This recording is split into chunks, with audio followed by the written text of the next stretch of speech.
Hi, John from Columbus, Ohio. Putting a hitch on your Jeep Compass can take you to some really cool places, camping, bike riding.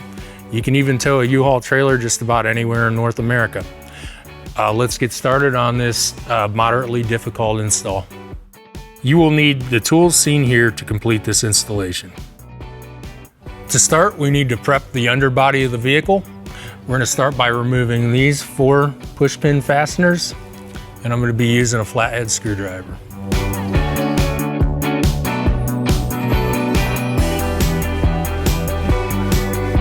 We're here on the passenger side of the vehicle. We're going to remove 2 hex screws using a 7mm socket.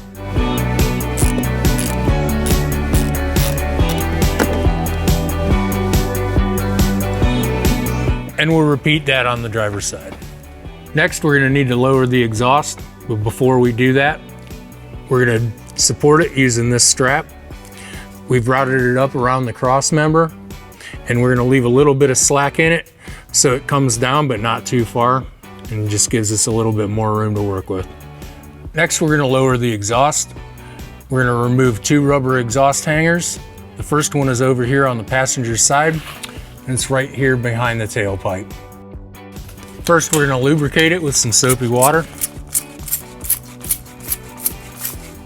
Next, we're going to remove it with our hanger removal tool.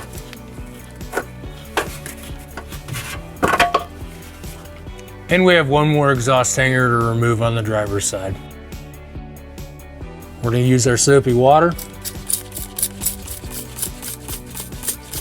and our exhaust hanger tool.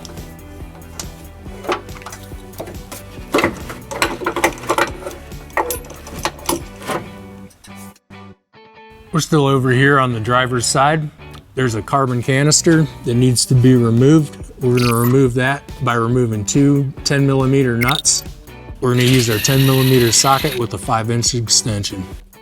With our nuts removed, it's a little difficult to see, but it's still hanging up on the threads of these studs. So we're just going to wiggle it a little bit to get it off of there.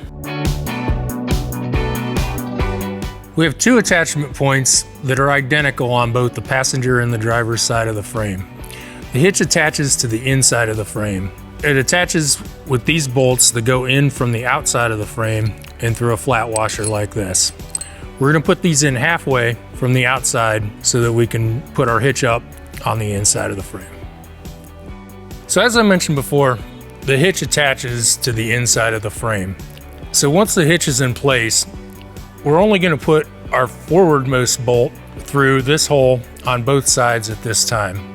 Because it's a tight spot, it helps to have a second pair of hands. With our front 2 bolts in place, we're going to secure them loosely with our flange nuts, and we want to install those with our teeth facing the hitch. With our front 2 bolts in place, we're able to pivot the hitch upward and mark off the spot as per the instructions of where we need to cut our bumper fascia, and we've marked it off with tape.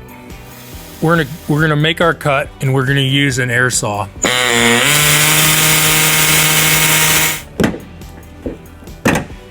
So now that we've made our cut, we're gonna lift the hitch up, and we're gonna slide our bolt in the rearmost hole. If it goes in, we've cut enough off of the bumper fascia. Now that we have our hitch up and we know that it fits, we're going to install our remaining hardware. With all our hardware in place, we're going to torque the bolts to the manufacturer's specifications. I'm using a torque wrench with a 3/4 socket and a 3/4 wrench. Now that our hitch is installed and our hardware is torqued to specifications, we're going to put our muffler back up as well as our carbon canister, and we're going to reinstall our bumper fascia fasteners.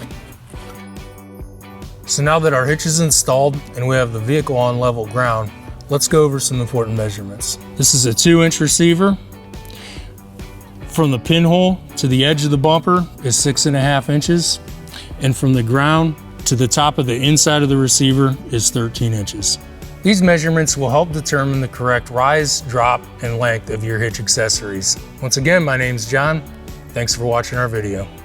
If you have any questions about the products seen in this video, or if you'd like to schedule an installation with the U-Haul Hitch professional, visit us online today at uhaulhitches.com.